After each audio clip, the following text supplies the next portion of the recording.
ಭರತ್ ಶೆಟ್ಟಿಯವರು ನಾಳೆನೇ ಇದರ ಬಗ್ಗೆ ಅವರು ಪತ್ರಿಕಾಗೋಷ್ಠಿ ಕರೆಯುವುದರ ಮೂಲಕ ಇದಕ್ಕೆ ಉತ್ತರ ನೀಡದೇ ಇದ್ದಲ್ಲಿ ಖಂಡಿತವಾಗಿ ಕೂಡ ನಮ್ಮ ಆರೋಪ ಏನಿದೆ ನಿಮ್ಮ ಮೇಲೆ ಅದನ್ನು ನೀವು ಸ್ವೀಕರಿಸಿದಂತೆ ಅವರ ಕೈ ಕಿತ್ತೋಗ್ತದೆ, ಕಾಲು ಕಿತ್ತೋಗ್ತದೆ, ತಲೆ ಕಿತ್ತೋಗ್ತದೆ. ಹಿಂದೂಗಳ ಭಾವನೆಗೆ ಅದು ಧಕ್ಕೆ ತರಲಿಲ್ವಾ ಭರತ್ ಶೆಟ್ಟಿ ಅವರೇ ಎನ್ನುವಂಥ ಪ್ರಶ್ನೆಯನ್ನ ನಾನು ಕೇಳ್ತಾ ಇದ್ದೇನೆ. ಆರಾಧ್ಯ ದೈವವಾಗಿರುವಂಥ ಗುಳಿಗನನ್ನು ಅವಹೇಳನ ಮಾಡಿದಾಗ ಹಿಂದೂಗಳಿಗೆ ಅದು ತೊಂದರೆಯಾಗಿದೆ, ಅವರಿಗೆ ಘಾಸಿಯಾಗಿದೆ ಎನ್ನುವಂಥದ್ದು ಭರತ್ ಶೆಟ್ಟಿ ಅವರಿಗೆ ಗೊತ್ತಾಗಿಲ್ಲ. ತುಳುನಾಡಿನ ಯುವಕರಿಗೆ ನೀವು ಶಸ್ತ್ರ ಉಪಯೋಗ ಮಾಡುವಂಥ ಪಾಠವನ್ನ ಕಲಿಸ್ತೀರಾ, ಸಮಾಜವನ್ನು ಕಟ್ಟುವಂಥ ಪಾಠವನ್ನ ನೀವು ಶಾಸಕನಾಗಿ ಕಲಿಸ್ತೀರಾ ಎನ್ನುವಂಥದ್ದನ್ನ ನೀವೊಬ್ಬ ಅನಾಗರಿಕ ಶಾಸಕ ಅಂತ ಹೇಳಲಿಕ್ಕೆ ನಾನು ಇಚ್ಛೆ ಪಡ್ತಾ ಇದ್ದೇನೆ.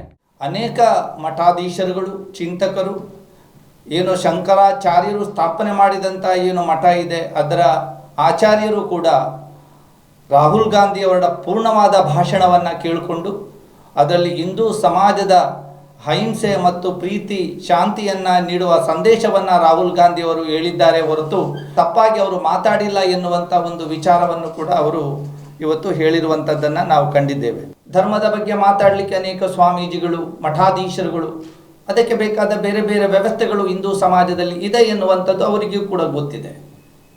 ಇಂಥ ಒಂದು ಸಂದರ್ಭದಲ್ಲಿ ಬಿಜೆಪಿಯವರು ಮಾತ್ರ ಯಾಕೆ ಇದರ ವಿರುದ್ಧವಾಗಿ ಇವತ್ತು ಪ್ರತಿಭಟನೆ ಮಾಡ್ತಾ ಇದ್ದಾರೆ, ಬೇರೆ ಯಾರು ಕೂಡ ಪ್ರತಿಭಟನೆ ಮಾಡ್ತಾ ಇಲ್ಲ? ಇದು ರಾಜಕೀಯ ಪ್ರೇರಿತವಾಗಿರುವಂಥ ಒಂದು ಪ್ರತಿಭಟನೆ.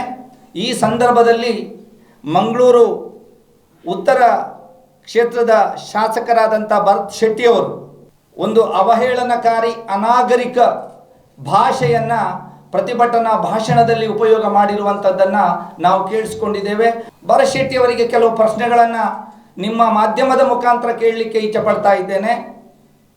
ಭರತ್ ಶೆಟ್ಟಿಯವರು ನಾಳೆನೇ ಇದರ ಬಗ್ಗೆ ಅವರು ಪತ್ರಿಕಾಗೋಷ್ಠಿ ಕರೆಯುವುದರ ಮೂಲಕ ಇದಕ್ಕೆ ಉತ್ತರ ನೀಡದೇ ಇದ್ದಲ್ಲಿ ಖಂಡಿತವಾಗಿ ಕೂಡ ನಮ್ಮ ಆರೋಪ ಏನಿದೆ ನಿಮ್ಮ ಮೇಲೆ ಅದನ್ನು ನೀವು ಸ್ವೀಕರಿಸಿದಂತೆ ಎನ್ನುವಂಥ ಒಂದು ವಿಚಾರವನ್ನು ಕೂಡ ನಾನು ಈ ಮಾಧ್ಯಮದ ಮುಖಾಂತರ ಅವರಿಗೆ ಹೇಳಲಿಕ್ಕೆ ಇಚ್ಛೆ ಪಡ್ತಾ ಇದ್ದೇನೆ. ಪರಶುರಾಮನ ಥೀಮ್ ಪಾರ್ಕ್ ಅಂತೇಳಿ ಕಾರ್ಕಳದಲ್ಲಿ ಒಂದು ಥೀಮ್ ಪಾರ್ಕ್ ಬಿಜೆಪಿ ಸರ್ಕಾರ ಇದ್ದಂಥ ಸಂದರ್ಭದಲ್ಲಿ ಉಡುಪಿ ಉಸ್ತುವಾರಿ ಸಚಿವರಾಗಿ ಸುನಿಲ್ ರವರು ಇರುವಂಥ ಸಂದರ್ಭದಲ್ಲಿ ಅಲ್ಲಿ ಒಂದು ಸಾವಿರಾರು ಕೋಟಿ ರೂಪಾಯಿ ಖರ್ಚು ಮಾಡುವುದರ ಮೂಲಕ ಥೀಮ್ ಪಾರ್ಕನ್ನು ಮಾಡಿದರು. ಜನರು ಅದನ್ನು ನಂಬಿದ್ರು. ಕಂಚಿನ ಮೂರ್ತಿ ಇವತ್ತು ಬಂದಿದೆ. ನಾವೆಲ್ಲ ದಕ್ಷಿಣ ಕನ್ನಡ ಜಿಲ್ಲೆಯ ಸಮಸ್ತ ತುಳುವರು ಕೂಡ ಬಹಳ ಗೌರವದಿಂದ ಅಲ್ಲಿಗೆ ಹೋಗಿ ಭೇಟಿ ಮಾಡಿ ಒಂದು ಧನ್ಯತಾ ಭಾವದಿಂದ ಬಂದಿದ್ದಾರೆ.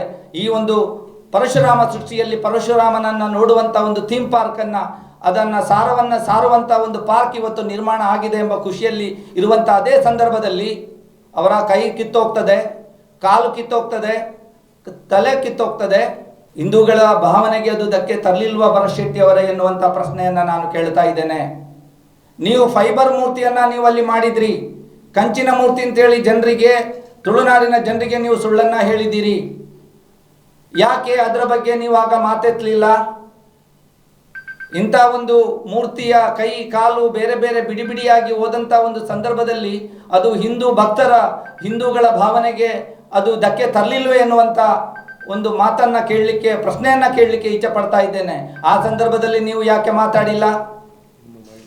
ಅದೇ ರೀತಿಯಲ್ಲಿ ಶಿವದೂತ ಗುಳಿಗ, ನಾವೆಲ್ಲರೂ ಕೂಡ, ನಾನು ಕೂಡ ಅದನ್ನು ನೋಡಿದ್ದೇನೆ. ಶಿವದೂತ ಗುಳಿಗ ಬಹಳ ಉತ್ತಮವಾದಂಥ ಶಿವ ಏನು ಗುಳಿಗ ಏನು ದೈವ ಇದೆ, ಆ ದೈವದ ಬಗ್ಗೆ ಸಾರುವಂಥ ಒಂದು ನಾಟಕ ಕರ್ನಾಟಕ ರಾಜ್ಯದ ಬೇರೆ ಬೇರೆ ಕಡೆಗಳಲ್ಲಿ ಅದು ಆದಂಥ ಸಂದರ್ಭದಲ್ಲಿ, ಉತ್ತರ ಕರ್ನಾಟಕಕ್ಕೆ ಕೂಡ ಆ ಒಂದು ತಂಡ ಹೋದಂಥ ಸಂದರ್ಭದಲ್ಲಿ ಅಂದಿನ ಗೃಹ ಮಂತ್ರಿಗಳಾಗಿದ್ದಂಥ ಆರಗ ಜ್ಞಾನೇಂದ್ರರವರು ಮಾಧ್ಯಮದ ಎದುರೇ ಅವರು ಹೇಳಿದರು, ಆ ಗುಳಿಗೆ ಅಂದರೆ ಏನದು ಗುಳಿಗೆ? ನಮ್ಮ ಕಡೆ ಗುಳಿಗೆ ಅಂದರೆ ಅದು ಮಾತ್ರ, ಇದೇನು ಗುಳಿಗೆ ಅಂತ ಕೇಳಿದರು. ಆವಾಗ ಅದು ಹಿಂದೂಗಳ ಆರಾಧ್ಯ ದೈವವಾಗಿರುವಂಥ ಗುಳಿಗನನ್ನು ಅವಹೇಳನ ಮಾಡಿದಾಗ ಹಿಂದೂಗಳಿಗೆ ಅದು ತೊಂದರೆಯಾಗಿದೆ, ಅವರಿಗೆ ಘಾಸಿಯಾಗಿದೆ ಎನ್ನುವಂಥದ್ದು ಭರತ್ ಶೆಟ್ಟಿ ಅವರಿಗೆ ಗೊತ್ತಾಗಿಲ್ವೇ ಎನ್ನುವಂಥ ಪ್ರಶ್ನೆಯನ್ನು ನಾನು ಕೇಳ್ತಾ ಇದ್ದೇನೆ. ಯಾಕೆ ಆ ಸಂದರ್ಭದಲ್ಲಿ ನಿಮ್ಮ ನಾಲಿಗೆಯನ್ನು ಹರಿಬಿಟ್ಟಿಲ್ಲ ಭರತ್ ಶೆಟ್ಟಿ ಅವರೇ ಎನ್ನುವಂಥ ಮಾತನ್ನು ಕೇಳ್ತಾ ಇದ್ದೇನೆ. ಅದೇ ಒಂದು ವಿಚಾರವಾಗಿ ನಮ್ಮ UT ಖಾದರ್ ಅವರು, ನಮ್ಮ ಸಭಾಪತಿಗಳು, ತುಳು ಭಾಷೆಯನ್ನು 8ನೇ ಪರಿಚ್ಛೇದಕ್ಕೆ ಸೇರಿಸಬೇಕು ಎನ್ನುವಂಥ ನಿಟ್ಟಿನಲ್ಲಿ ವಿಧಾನಸೌಧದಲ್ಲಿ ಮಂಡನೆ ಮಾಡ್ತಾ ಇರುವಂಥ ಸಂದರ್ಭದಲ್ಲಿ ಅವರೊಂದು ಮಾತನ್ನು ಹೇಳಿದರು. ತುಳು ಎಂಬ ಭಾಷೆ ನಮ್ಮ ನಾಗರಿಕರು ದಕ್ಷಿಣ ಕನ್ನಡದಲ್ಲಿ ಮಾತಾಡೋದು ಮಾತ್ರ ಅಲ್ಲ, ನಮ್ಮ ದೈವ ಕೂಡ ಮಾತಾಡುವ ಭಾಷೆ ತುಳು ಭಾಷೆ. ಏನು ನಮ್ಮ ಇಲ್ಲಿ ಕೋಲ ನಡೆಯುವಂಥ ಒಂದು ಸಂದರ್ಭದಲ್ಲಿ ಏನು ಆ ದೈವದ ಆ ಏನು ಪಾತ್ರಿಗಳಿದ್ದಾರೆ, ಆ ಒಂದು ಸಂದರ್ಭದಲ್ಲಿ ಅವರು ತುಳು ಭಾಷೆಯಲ್ಲಿ ಅನೇಕ ವಿಚಾರಗಳನ್ನು ಅವರು ಹೇಳ್ತಾರೆ. ನಮ್ಮ ನಾಡಿನ ಬಗ್ಗೆ, ದೋಷದ ಬಗ್ಗೆ, ಬೇರೆ ಬೇರೆ ಅದು ನಮ್ಮ ನಂಬಿಕೆ, ದಕ್ಷಿಣ ಕನ್ನಡ ಜಿಲ್ಲೆಯ ಹಿಂದೂಗಳ ನಂಬಿಕೆ. ಆವಾಗ ಆ ಸಂದರ್ಭದಲ್ಲಿ BJP ಮಂತ್ರಿಗಳಾಗಿದ್ದಂಥ ಮಾಧುಸ್ವಾಮಿ ಅವರೊಂದು ಮಾತನ್ನು ಹೇಳಿದರು, ಅದೇನ್ರಿ ನಿಮ್ಮ ಕಡೆ ಏನು ಈ ಗುಳಿಗ ಕೂಡ ದೈವ ಕೂಡ ಮಾತಾಡ್ತದ ಎನ್ನುವಂಥ ವಿಚಾರವಾಗಿ ಅವರು ಪ್ರಶ್ನೆಯನ್ನು ವಿಧಾನಸೌಧದಲ್ಲಿ ಹೇಳಿದರು. ಯಾಕೆ ಭರತ್ ಶೆಟ್ಟಿ ಅವರಿಗೆ ಆಗ ನಾಲಿಗೆ ಯಾಕೆ ಹರಿಬಿಟ್ಟಿಲ್ಲ ಅವರ ವಿರುದ್ಧವಾಗಿ? ದೈವದ ಬಗ್ಗೆ ಪುನಃ ಈ ಮಾಧುಸ್ವಾಮಿ ಅವರು ಅವಹೇಳನ ಮಾಡಿದಂಥ ಸಂದರ್ಭದಲ್ಲಿ ನೀವು ಯಾಕೆ ಮಾತಾಡಿಲ್ಲ? ಈ ಪ್ರಶ್ನೆಯನ್ನು ಕೂಡ ನಾವು ಕೇಳ್ತಾ ಇದ್ದೇವೆ. ಇವತ್ತು ಜನರು ಇದನ್ನೆಲ್ಲ ನೆನಪಿಟ್ಕೊಂಡಿದ್ದಾರೆ ಭರತ್ ಶೆಟ್ಟಿ ಅವರೇ. ತದನಂತರ ಯಕ್ಷಗಾನದಲ್ಲಿ ಕೆಲವು ಕಡೆ ಗಣಪತಿಯ ಬಗ್ಗೆ ನಾವು ವಿನಾಯಕ ಅಂತ ಹೇಳ್ತೇವೆ. ಯಾವುದೇ ಒಂದು ಪೂಜೆ ಪುನಸ್ಕಾರ ಮಾಡುವಂಥ ಸಂದರ್ಭದಲ್ಲಿ ಮೊದಲ ಪೂಜೆ ನಡೆಯುವಂಥದ್ದು ವಿನಾಯಕನಿಗೆ. ಅದರ ಬಗ್ಗೆ ತಮಾಷೆಯಾಗಿ ಬಂದಾಗ ಯಾಕೆ ನೀವು ಮಾತಾಡಿಲ್ಲ?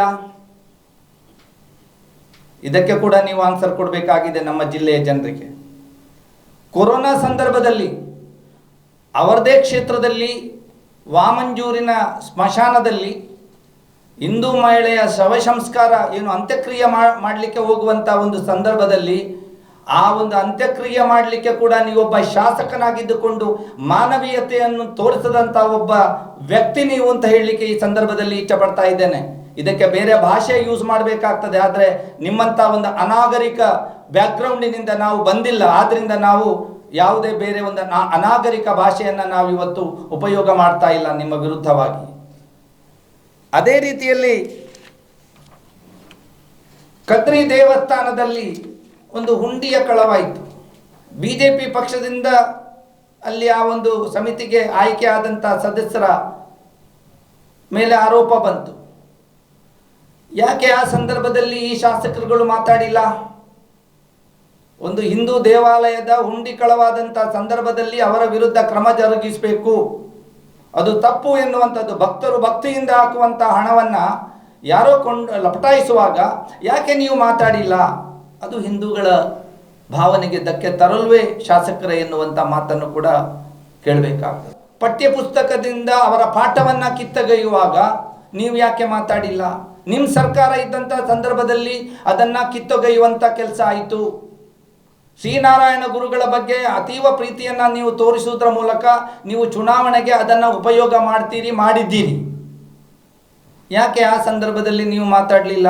ನಮ್ಮ ತುಳುನಾಡಿನ ಏನು ಈ ದೇಶಕ್ಕೆ ಒಂದೇ ಜಾತಿ, ಒಂದೇ ಮತ, ಒಂದೇ ದೇವರು ಎಂಬ ಸಾರವನ್ನು ಸಾರಿದಂಥ ನಾರಾಯಣ ಗುರುಗಳ ಟ್ಯಾಬ್ಲೋವನ್ನು ಕೊಂಡೋದಂಥ ಸಂದರ್ಭದಲ್ಲಿ ಅವರ ಸರ್ಕಾರ ಕೇಂದ್ರದಲ್ಲಿತ್ತು, ಇಲ್ಲಿ ಕೂಡ ಇತ್ತು. ಯಾಕೆ ಅವರು ಬಿಡಲಿಲ್ಲ? ಆ ಸಂದರ್ಭದಲ್ಲಿ ನೀವು ಯಾಕೆ ಮಾತಾಡಿಲ್ಲ? ಇಂಥ ಅನೇಕ ವಿಚಾರಗಳಿಗೆ ನೀವು ಉತ್ತರ ನೀಡಬೇಕಾಗ್ತದೆ ಭರತ್ ಶೆಟ್ಟಿ ಅವರೇ. ನೀವು ಬರೇ ಒಂದು ಹಿಂದೂ ಧರ್ಮದ ರಕ್ಷಕ ಅಂತ ಹೇಳುವಂಥ ನಿಟ್ಟಿನಲ್ಲಿ ಇವತ್ತು ನೀವು ಭಾಷಣ ಮಾಡುವಂಥ ಸಂದರ್ಭದಲ್ಲಿ ಹೇಳಿದ್ರಿ, ಶಸ್ತ್ರವನ್ನು ಕೂಡ ಉಪಯೋಗ ಮಾಡಲಿಕ್ಕೆ ನಮಗೆ ಗೊತ್ತಾಗ್ತದೆ ಅಂತ. ಈ ತುಳುನಾಡಿನ ಯುವಕರಿಗೆ ನೀವು ಶಸ್ತ್ರ ಉಪಯೋಗ ಮಾಡುವಂಥ ಪಾಠವನ್ನು ಕಲಿಸ್ತೀರಾ, ಸಮಾಜವನ್ನು ಕಟ್ಟುವಂಥ ಪಾಠವನ್ನು ನೀವು ಶಾಸಕನಾಗಿ ಕಲಿಸ್ತೀರಾ ಎನ್ನುವಂಥದ್ದನ್ನು ನೀವೊಬ್ಬ ಅನಾಗರಿಕ ಶಾಸಕ ಅಂತ ಹೇಳಲಿಕ್ಕೆ ನಾನು ಇಷ್ಟಪಡ್ತಾ ಇದ್ದೇನೆ. ಬರೇ ನೀವು ವಿದ್ಯಾವಂತರು ಅಂತ ಹೇಳಿದರೆ ಸಾಲದು, ನಿಮಗೆ ಬುದ್ಧಿ ಇದೆ ಅಂತ ಎನ್ನುವಂಥದ್ದನ್ನು ಕೇಳಬೇಕು. ನಮ್ಮ ಊರಿನಲ್ಲಿ ನಾವು ಹೇಳ್ತೇವೆ, ಮಗನಿಗೆ ವಿದ್ಯೆ ಇದ್ದರೆ ತಂದೆಗೆ ಏನು ಅವರಿಗೆ ಎಕ್ಸ್ಪೀರಿಯನ್ಸ್ ಇದೆ ಅಂತ ಹೇಳ್ತಾರೆ. ಅಂದರೆ ಎಕ್ಸ್ಪೀರಿಯನ್ಸ್ ಜನರ ವ್ಯವಹಾರ ಜ್ಞಾನ, ತಂದೆಗೆ ವ್ಯವಹಾರ ಜ್ಞಾನ ಇದೆ. ಇದನ್ನು ನಾನು ಕೇಳಲಿಕ್ಕೆ ಇಷ್ಟಪಡ್ತೇನೆ. ನೀವು ಡಾಕ್ಟರಾಗಿ ಕೆಲಸ ಮಾಡುವವರು ಯಾಕೆ ಈ ರೀತಿಯ ಒಂದು ಸಮಾಜವನ್ನು, ದಕ್ಷಿಣ ಕನ್ನಡ ಜಿಲ್ಲೆ ಈಗಾಗಲೇ ಈ ಒಂದು ಕೋಮು ಗಲಭೆಯಿಂದ ತತ್ತರಿಸಿ ಹೋಗಿ ಯಾವುದೇ ರೀತಿಯಲ್ಲಿ ಇಲ್ಲಿ ಅಭಿವೃದ್ಧಿ ಕುಂಠಿತ ಆಗಿರುವಂಥ ಸಂದರ್ಭದಲ್ಲಿ ಪುನಃ ನೀವು ಇಂಥ ಒಂದು ಮಾತುಗಳನ್ನು ಹರಿಬಿಡುವುದರ ಮೂಲಕ ಯುವಕರ ಮನಸ್ಸಿಗೆ ಶಸ್ತ್ರವನ್ನು ಕೊಡಬೇಕು ಎನ್ನುವಂಥ ಮಾತುಗಳನ್ನು ಹಾಡ್ತೀರಿ. ನೀವು ಕೆನ್ನೆಗೆ ಬಡಿಬೇಕು ಅಂತ ಹೇಳುವಂಥ ಗುಂಡಾಗಿರಿಯ ಮಾತುಗಳನ್ನು ಹಾಡ್ತೀರಿ. ನೀವೊಬ್ಬ ಶಾಸಕನ, ನಮ್ಮ ನಾಗರಿಕರನ್ನು ನೀವು ರೆಪ್ರೆಸೆಂಟ್ ನೀವು ಅಲ್ಲಿ ವಿಧಾನಸಭೆಯಲ್ಲಿ ಮಾಡಲಿಕ್ಕೆ ನೀವು ಅನರ್ಹರು ಅಂತ ಹೇಳಲಿಕ್ಕೆ ನಾನು ಇಷ್ಟಪಡ್ತಾ ಇದ್ದೇನೆ. ಇಂಥವರು ನಮಗೆ ಬೇಕಾಗಿಲ್ಲ. ಒಬ್ಬ ಸುಸಂಸ್ಕೃತ ಒಬ್ಬ ಕುಟುಂಬದಿಂದ ಬಂದಂಥ ಒಂದು ಶಾಸಕರು ಅಂತ ಹೇಳಿ ನಿಮ್ಮನ್ನು ಅಲ್ಲಿಯ ಜನರು ಆಯ್ಕೆ ಮಾಡಿ ಕಳಿಸಿದ್ದಾರೆ. ದಯವಿಟ್ಟು ಇನ್ನು ಮುಂದಕ್ಕೆ ಈ ರೀತಿ ಮಾಡಿದರೆ ನಮ್ಮ ಕಾರ್ಯಕರ್ತರು ಸುಮ್ಮನೆ ಇರೋದಿಲ್ಲ. ನೀವು ರಾಹುಲ್ ಗಾಂಧಿಯವರನ್ನು ಬಿಡಿ, ನಮ್ಮ ಕಾರ್ಯಕರ್ತರನ್ನು ನೀವೊಮ್ಮೆ ಮುಟ್ಟಿ ನೋಡಿದಾಗ ನಿಮಗೆ ಗೊತ್ತಾಗುತ್ತೆ ಕಾಂಗ್ರೆಸ್ ಕಾರ್ಯಕರ್ತರ ಬಿಸಿ ಏನು ಎನ್ನುವಂಥದ್ದನ್ನು ನಿಮಗೆ ನಾವು ತೋರಿಸಿಕೊಡ್ಲಿಕ್ಕೆ ಇದ್ದೇವೆ ಮುಂದಿನ ದಿನಗಳಲ್ಲಿ ಅಂತ ಹೇಳಲಿಕ್ಕೆ ಈ ಸಂದರ್ಭದಲ್ಲಿ ನಾನು ಇಚ್ಛೆಪಡ್ತಾ ಇದ್ದೇನೆ.